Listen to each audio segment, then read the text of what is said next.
Hey guys, it's Wood. About a year and a half ago, I posted a video comparing 4 different AR15 triggers. I'll post a link in the description below. Within that year and a half, it easily became my most popular video. It's coming up on 500,000 views. It's time to do a follow-up and show you more trigger options. That previous video featured a Timney trigger, a Trigger Tech trigger, a Geissele 2-stage trigger, and a CMC trigger.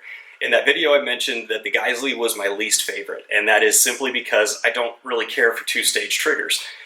Totally a personal preference. Some people love them, and I just tend to not. And I got a lot of heat in the comments where guys were, oh, it's the best, and with no real way of quantifying their opinion. Highly scientific opinions is what I got. In this video, we're going to show you some more objective viewpoints. We're going to show you the actual way that these triggers compare in their take-up, in their break, in their over travel, in their reset, in their prices, and I'm going to give you some grids and help you kind of quantify all of that stuff.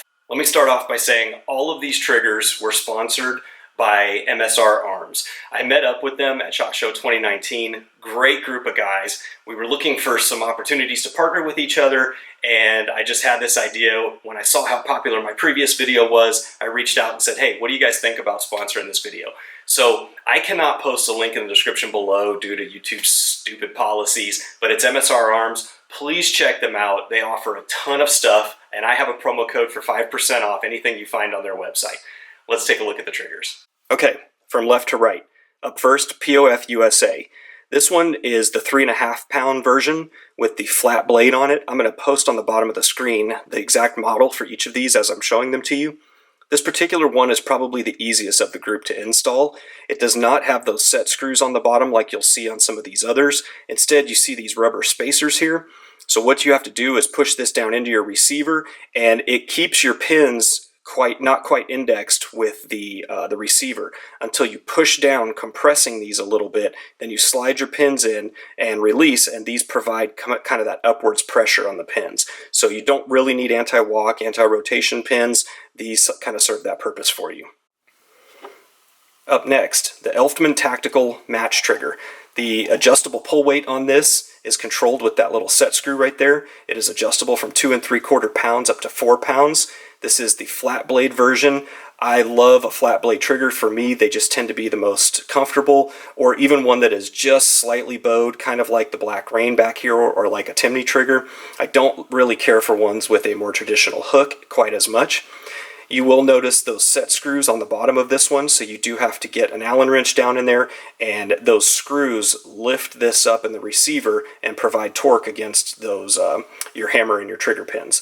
I will say those set screws are extremely tight from the factory. I actually twisted 2 Allen wrenches getting this thing installed, and not a big deal. Once it loosened up a little bit, it wasn't horrible, but this one is probably one of the more challenging. I don't want to say it's difficult to install, but it'll take you a few more minutes, especially if your set pins are like mine. Okay, up next is the Black Rain trigger. This one is the cheapest of the group. It has a very slight bow to it, a very slight curve to the bow. It is a drop-in cassette style. You can see the torque screws there. This one actually comes with anti-rotation sets, so you can stop your pins from walking out. Forgot to mention that the POF also comes with these kind of older bubble style versions. But again, this model is very simple to install, and these torque down much easier than the Elftmann. Alright, up next, the Rise Armament. This is the 434 model. This one is also a 3.5 pound trigger, and it is not adjustable. This has a almost straight bow, just very slightly curved. It is the longest bow of the group. So it does not come with any pins or anti-walk, anti-rotation setup. So it is the simplest of the group and one of the cheapest. And last but not least is the Geissele S3G. Yes, that is how you say his name, Geissele. I had a bunch of guys in the last video tell me I was saying it wrong. Go watch Bill Geissele pronounce his own name. This is the S3G version. It is a single stage trigger, unlike most of Geissele's triggers. It does come with its own trigger and hammer pins, so you don't have to worry there. It also comes with 2 different springs, both a 3.5 pound spring and a 4.5 pound spring. So you can put in the one that works for you. I will say, you know, all of these are nice, and a lot of them have a lot of careful milling that went into them. This one is a very pretty trigger. If you look at this thing, I can see why Geissele's cost a lot. I can see why they are a favorite. They are extremely nicely done. They break pretty cleanly. We'll talk a little bit more about that in a minute, but I don't know if it's one of my favorites. Let's see how it compares to these others. Alright, in my last video, I tested all of these triggers by actually swapping all of my receivers onto the vise, and it was a little cumbersome, didn't quite show you the intricacies and the detail of the trigger, so I found this. This is the Strike Industries trigger jig, and I got it from opticsplanet.com. I'm going to post a link in the description below. This is a rubber block in the front, so when your hammer falls, it protects it. Super cool setup. These pins simply pull out. You can literally drop a trigger in, line up your holes. Sorry, I'm doing this behind the camera. And you're good to go. It's that quick. Pull your pins back out, swap out for your next trigger. Link in the description below. I'm also going to put a 5% off promo code for anything you buy at Optics Planet. Here's how this is going to work. You'll notice there's this small paper grid behind the trigger here. The increments that you see there are in millimeters, so you have 2, 4, 6, 8 millimeters. We're going to see how much take-up the trigger has and be able to measure that. We're going to see how much travel it has after the break, and then we're going to see how much reset it has. All right, let's do it. So this trigger is very light at 3.5 pounds, and you can see there is virtually no take-up. I cannot discern any movement in the trigger. If I continue to apply pressure, there's my break. Hard to tell on camera. It looks like that might be right at the 2 millimeter mark. And then the reset is a full reset, which makes sense because there was no take-up in the beginning. Up next, the Elftmann Tactical. There is no movement in the trigger, so no take-up. That break looks to be about 3 millimeters.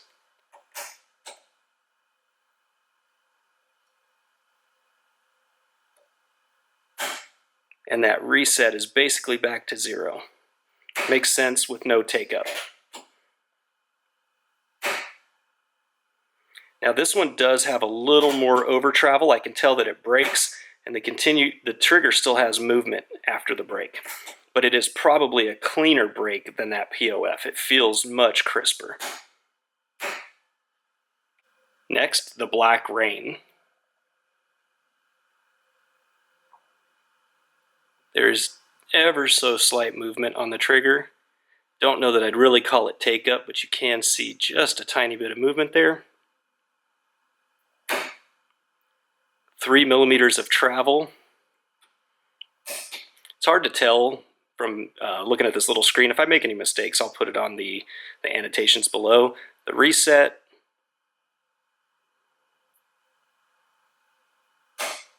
is a full reset. There is virtually no take-up. A little bit spongy on that backside. It's a clean break. It's probably comparable to the POF. I don't know that I'd call it quite as crisp as the Elftmann, but definitely a very clean break. Next is the 434 from Rise Armament. This one has probably the longest bow of any in this group. No take-up. You're at the wall. Ooh, that's a good break. Looks like 2 millimeters.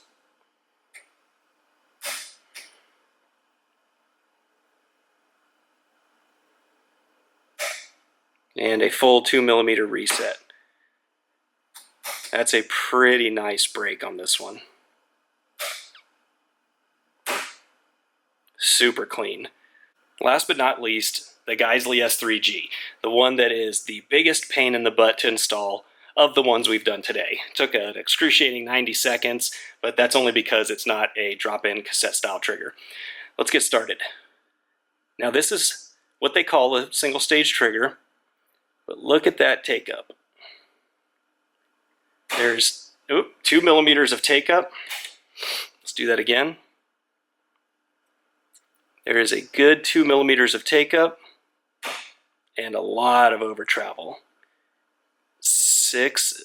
We're at 6 overall. So there was 2 millimeters of take up, the brake, and then another 4 millimeters of over travel. Let's see the reset. So back to 1 to reset, take up to 2, brake, lots of spongy over travel. Once again, these are just not my favorite triggers. The brake is decent. They like to call it a snap of a carrot.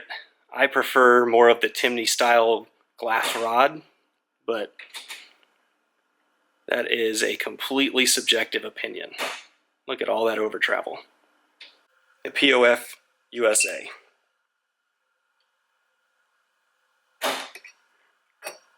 £3 11 ounces.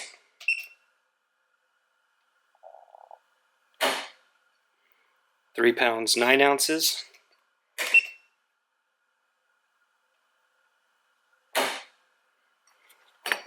£3 8 ounces.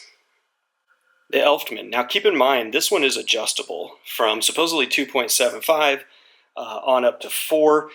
And I found you can stretch the limits of that a little bit, so this one's going to be a little bit different. I'm going to show you kind of the low end of it, but it's very different from the others. Let's go ahead and show you. I've backed this screw pretty much all the way out.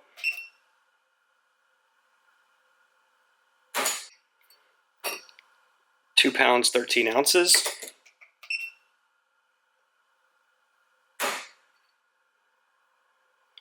£2 10 ounces.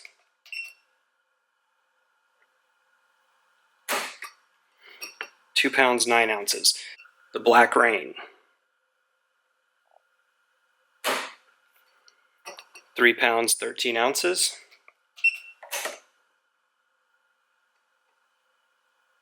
£3 10.9 ounces.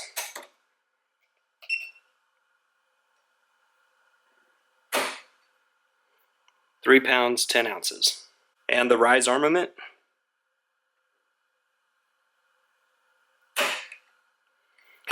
£4 even.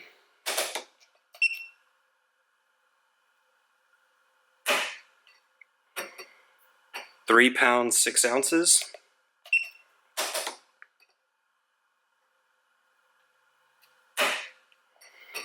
£3 10 ounces. And now the Geissele. £4 11 ounces.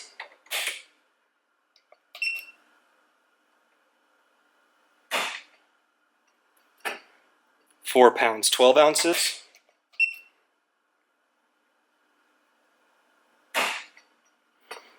£4 11 ounces.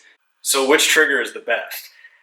Kind of depends on what you're looking for. This is a tough one. I'm going to put up a little chart right here. Let's go through some of this.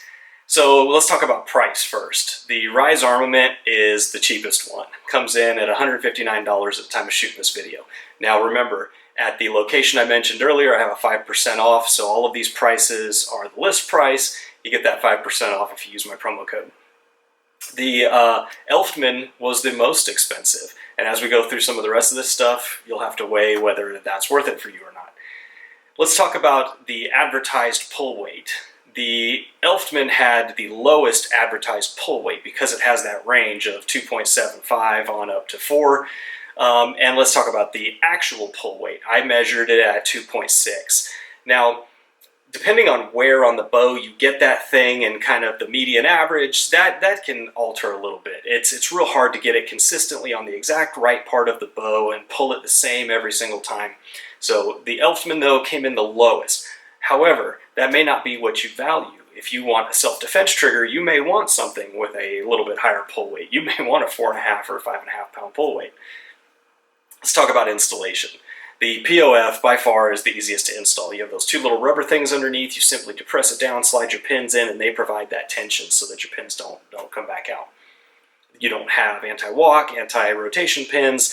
You don't have a separate assembly with the hammer and the trigger assembly, having to be two different parts like the Geissele's. So the POF is the easiest to install by far. Some people aren't going to care about this next set.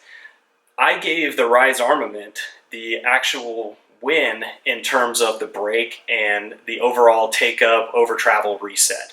It just had the least and the best brake, so I gave it the win in those. Now, it actually had the same take-up over travel and reset as the POF, but I gave it the win because of the brake. The brake on that one, super clean. If you consider that's the cheapest one in the group, it's a pretty good option. If you look at this new chart here, I've actually rolled in the triggers from my previous video. So I would still encourage you, go watch that video. I did make some mistakes. That pull weight thing, I literally took it out of the box and started using it, and so you'll notice that I made some mistakes. But the Timney is the one that I would give the hardest installation to. The Timney has not only those set screws, but also then has set screws that go down on top of the set screws. So whenever you want to take that thing out, you don't just loosen the 2 screws and pull it out. You have to take the 2 set screws out and then loosen the 2 set screws. It's a pain in the butt. I have moved that trigger to several different platforms and I dread it every single time. However, I am giving that one pretty much the equal break with the Rise Armament.